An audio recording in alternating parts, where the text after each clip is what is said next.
నేను 2 సంవత్సరాలు ఈ సినిమా చాలా కష్టపడి తీశాను. నా చేతిలో ఏం లేదు, ప్రజల చేతిలో ఉంది. ఈ ప్రజలు నిర్ణయించాలి నన్ను.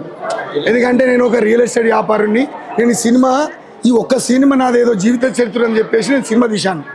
ఓకే, అంటే నాకు చిన్నప్పుడు లవ్ స్టోరీ ఉంది, పెద్ద అయినా ఒక లవ్ స్టోరీ ఉండే. అది అంతా సినిమాలు చూస్తే తెలుస్తుంది, నథింగ్.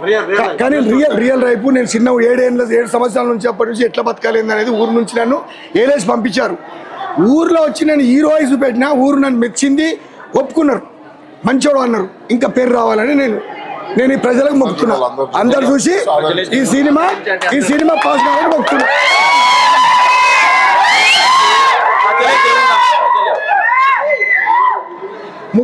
ముఖ్యంగా మీడియా మిత్రులందరికీ నా శిక్ష వచ్చి దండం పెడుతున్నా. ఏమైనా తప్పు ఉంటే క్షమించండి.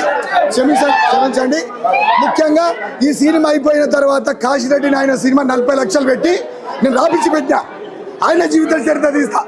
అప్పుడు నేను హిమాలయకి వెళ్ళిపోయినా పర్లేదు, ఏమైనా పర్లేదు, నా జీవిత చరిత్ర రాసిన. రైట్, ఇది ఓకే. నా జూనియర్ హీరో చాలా బాగా చేశాడు. ఒక్కరికంటే ఒకరు పోటీల మీద చేశాం మేము.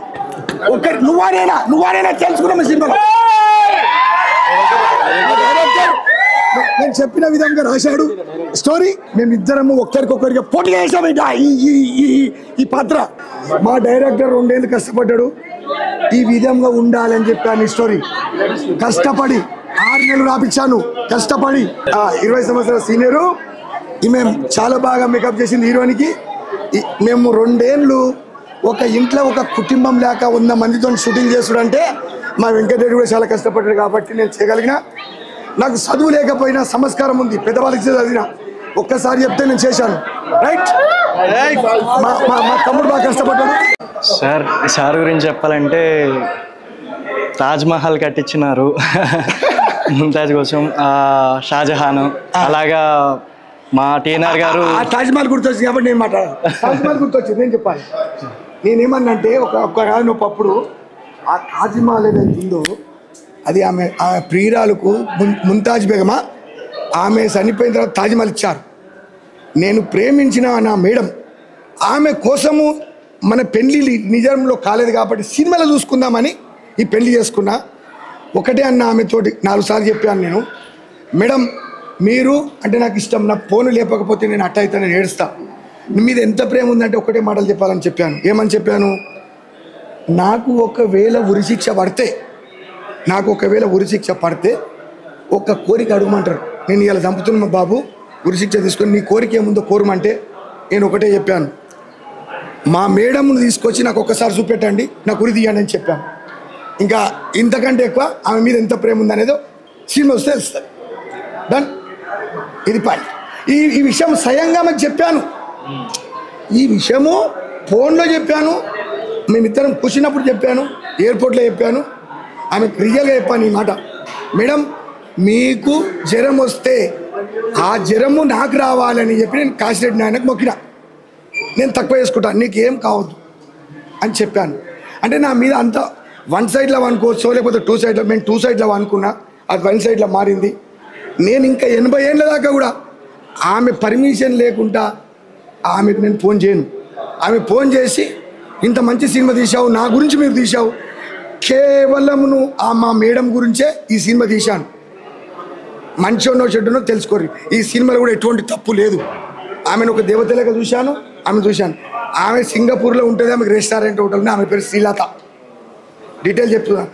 నా తెలంగాణలో మా పుగురు పక్కకు జయప్రద, ఈ 2 ఉన్నాయి. ఎటువంటి ప్రాబ్లం లేదు, నేను ఎవరిని ఇబ్బంది పెట్టేటోని కాదు. ఆమె నీకు నచ్చిన పీరియడ్ అని పాట కూడా వాడిని, నీకు నచ్చిన పీరియడ్ ఎట్లా ఉంటాడో చెల్లి అని కూడా పాట 10 సార్లు ఆమెకు పెట్టాను నేను. ఓకే, ఇంతకంటే వాడలేదు. తమ్ముడు నువ్వు చెప్పు. డెఫినెట్లీ. సో అందరూ అప్రిషియేట్ చేస్తున్నారండి టీఎన్ఆర్ గారు ఇంత ప్యాషనేట్గా ఫిలిం చేశారు అనేసి అని చెప్పి. కేవలము ఆయన జీవితంలో జరిగిన సంఘటనల గురించి అండ్ అండ్ ఇద్దరు ఎరగదీసేశారు అని చెప్తున్నారు. టీఎన్ఆర్ గారు ఎరగదీసేశారు ఆన్ స్క్రీన్. గోల్డ్ మ్యాన్ రాజా అనే పాట రాసి ఆయనే చేయడం అనేది ఇట్స్ వెరీ యునిక్ ఫిలిం ఇండస్ట్రీలో అలాంటి పీపుల్. సో అందరూ చాలా బాగుందని చెప్తున్నారండి. ఫ్యామిలీ పీపుల్ అందరూ వచ్చి చాలా బాగా చిన్న పిల్లలతో సహా బాగుందని చెప్తున్నారు. చాలా ఆనందంగా ఉంది. ఇది ఫస్ట్ టైం ఎక్స్పీరియన్స్ నాది థియేటర్లో రిలీజ్ అవడంతో. So once again thank you so much sir. Once again thank you so much for giving this opportunity. మీరు లేకపోతే నాకు ఈ అవకాశం వచ్చేది కాదు sir. And thank you so much once again.